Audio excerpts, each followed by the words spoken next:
กที่สวยงามใบนี้บางทีได้ทำผิดครั้งต่อไป Kita lanjut ke episode kedua. Yang belum nonton episode satunya silahkan tekan di pojok kanan atas. Yang menceritakan tentang seorang guru mesum kena batunya. Episode 2 ini, diawalin sama Nano yang pindah di sekolah baru lagi. Di hari pertama dia pindah, dia udah jadi pusat perhatian. Dan juga jadi idaman para lelaki di sana. Pokoknya si Nano ini sampai ngebuat 3 cowok di tim basket ini suka sama Nano. Di kelas, Nano temenan sama 2 cewek, yang bernama Theo, dan Tim. 2 cewek ini tuh sering dijadiin perantara. Misalkan disuruh ngasih coklat atau hadiah sesuatu ke Nano. Mereka yang dititipin pasti kesal. Mereka berdua hanya dijadiin cowok-cowok sebagai alat buat ngedekatin Nano. Di depan Nano, mereka berdua tuh kayak hambel, layaknya sahabat. Tapi di belakang, mereka berdua tuh ngata-ngatain dan nyebar fitnah yang enggak-enggak ke Nano. Mereka berdua ini kesel. Semenjak Nano datang, gebetan mereka tuh malah sekarang sukanya ke Nano. Sampai akhirnya, mereka setuju mau ngelakuin rencana bejat buat Nano. Jadi kemarin mereka tuh diajak sama trio cowok basket buat pesta kecil-kecilan. Tapi syaratnya harus membawa Nano. Awalnya mereka enggak mau. Tapi karena sekarang mereka berdua kesal sama si Nano, mereka berdua pun setuju. Dan ngajakin Nano ke pesta kecil di rumah salah satu cowok itu. Sebenarnya cowok-cowok ini tuh punya niatan busuk. Mereka mau ngebuat Nano mabok. Si Nano ini udah dipaksa minum beberapa gelas. Tapi aneh, kok enggak mabuk-mabok. Sampai akhirnya, Theo sama Tim ngasih obat yang bisa bikin Nano pingsan. Dan beneran aja, abis Nano minum, dia langsung pingsan. Di situ, cowok-cowok bejat ini pun ngebawa Nano ke kamar. Dan mereka mau menyiram kebun Nano secara bergilir. Pas cowok pertama ini mau ngebuka baju Nano, tiba-tiba Nanonya bangun. Nano ini pun mau keluar, tapi di depan pintu udah ditahan sama yang lain.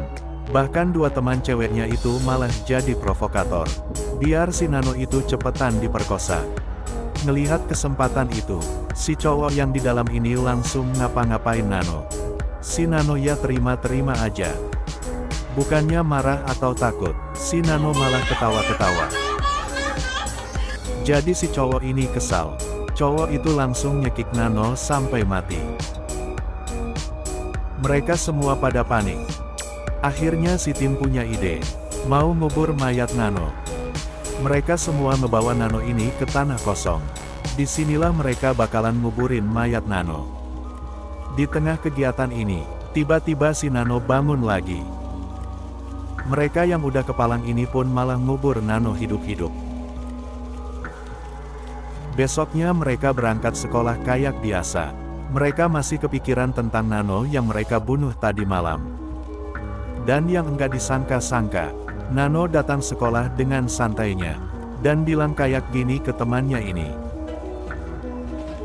เต้าเต็มไม่ใช่ตะกบนันโนเลยนะ Pas jam istirahat, 2 orang cewek masih syok gak percaya. Kalau Nano tuh hidup lagi. Mereka ngeduga, kalau ini nih Nano palsu. Malamnya mereka berlima ini kumpul ngomongin Nano yang belum mati ini. Mereka awalnya mikir kalau Nano yang tadi di sekolah tuh orang lain yang nyerupain Nano. Sampai akhirnya, Nano ini datanglah ke rumah tempat kumpul ini. Nano bilang HP-nya ketinggalan semalam. Jadi Nano pun langsung ke kamar yang kemarin. Dia ngambil HP-nya, dan bilang ke mereka, kalau kejadian semalam tuh udah direkam pakai HP-nya. Auto paniklah mereka semua, si Nano ini ternyata punya bukti. Mereka semua udah bunuh Nano, dan akhirnya nyerang Nano lagi. Mereka ngebawa mayat Nano ini ke tempat kemarin. Dan mereka nguburin mayat Nano lagi. Pas lagi nguburin, tiba-tiba si Nano bangun lagi. Dan langsung dihantam gitu aja sama mereka. Sampai ngebuat si Nano ini mati lagi. Pas lagi ngelakuin ini, muncul lagi si Nano. Dan si Nano yang itu juga mereka bunuh enggak lama kemudian. Muncul lagi si Nano ini. Tapi mereka nyerah, dan milih buat pergi dari situ. Dan besoknya pun Nano berangkat kayak biasanya. Kayak gak ada kejadian apa-apa semalam. Sedangkan orang-orang yang udah ngelakuin hal itu semalam hidup dalam ketakutan. Film ditutup dengan senyuman manis dari Nano. Dan episode 2 pun berakhir sampai di sini. Sampai jumpa di episode 3.